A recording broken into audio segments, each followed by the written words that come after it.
നമസ്കാരം. മുനമ്പം വിഷയം ഇപ്പോൾ കേരളം മുഴുവനും കത്തിപ്പടരുകയാണ്. മുനമ്പത്തെ ഏകദേശം 614 കുടുംബങ്ങൾ കാലങ്ങളായി താമസിക്കുന്നുണ്ടെന്നാണ് വിവരങ്ങൾ. എന്നാൽ എണ്ണത്തിന്റെ കാര്യത്തിൽ വഖഫ് ബോർഡ് ഉൾപ്പെടെ സംശയം പ്രകടിപ്പിക്കുകയും ചെയ്യുന്നുണ്ട്. തങ്ങളുടെ പൂർവികർ പണം കൊടുത്തു വാങ്ങിയ ഭൂമിയിൽ അവകാശം ആവശ്യപ്പെട്ട് നടത്തുന്ന സമരം 24 ദിവസത്തിലേക്ക് ഇപ്പോൾ കടന്നിരിക്കുകയാണ്. അതേസമയം വിഷയം മുൻനിർത്തി വർഗീയ ചേരിതിരിവിനുള്ള ശ്രമങ്ങൾ ഒരു വശത്ത് കാര്യമായി നടക്കുന്നുണ്ട്. മുനമ്പം ഭൂമി വഖഫ് ഭൂമിയല്ലെന്ന നിലപാടായിരുന്നു പ്രതിപക്ഷ നേതാവിന്. ഇപ്പോഴിതാ തീരദേശ മേഖലയായ മുനമ്പത്ത് വഖഫ് ബോർഡുമായി ബന്ധപ്പെട്ട പ്രശ്നങ്ങൾ ആളിക്കത്തുന്നതിനിടെ വിഷയത്തിൽ നിലപാട് വ്യക്തമാക്കിയിരിക്കുകയാണ് സമസ്ത. മുനമ്പത്തേത് വഖഫ് ഭൂമി തന്നെയെന്ന് സമസ്ത മുഖപത്രത്തിൽ പറയുന്നു. വഖഫ് ഭൂമി അഡ്ജസ്റ്റ്മെന്റുകൾക്ക് ഉള്ളതല്ലെന്നും ലേഖനത്തിൽ വ്യക്തമാക്കുന്നുണ്ട്. SYS സെക്രട്ടറി മുസ്തഫ മുണ്ടുപാറയുടേതാണ് ലേഖനം പുറത്തിറക്കിയിരിക്കുന്നത്.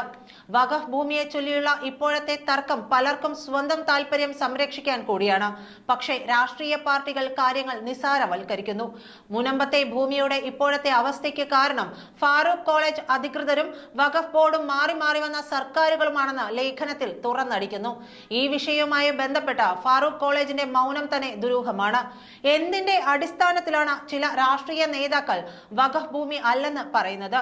മുസ്ലിം സംഘടനകളുടെ യോഗത്തിലുണ്ടായ തീരുമാനം ആശങ്ക വർദ്ധിപ്പിക്കുന്നുണ്ട്. മുനമ്പത്തെ കുടികിടപ്പുകാർ നിരപരാധികൾ, അവർക്ക് നീതി ലഭിക്കണം. പക്ഷേ റിസോർട്ട് ഉടമകളും വമ്പൻ മാഫിയകളും ഒക്കെയാണ് ഭൂമി പിടിച്ചെടുക്കാൻ രംഗത്തുള്ളത്. താല്പര്യങ്ങളുടെയും അഡ്ജസ്റ്റ്മെന്റുകളുടെയും പുറത്ത് പരിഹാരം കാണേണ്ടതല്ല വഖഫ് സ്വത്തെന്നും വിഷയത്തിൽ മതപരമായ പരിഹാരം കാണേണ്ടതുണ്ട്. പണ്ഡിതന്മാർ വിഷയത്തിൽ ഇടപെടണം. സർക്കാരിന് തെറ്റുപറ്റിയെങ്കിൽ തിരുത്തുകയും വേണം. പക്ഷേ അത് വഖഫ് ഭൂമി ഏറ്റെടുത്തുകൊണ്ട് ആകരുതെന്നും ലേഖനത്തിൽ പറയുന്നു.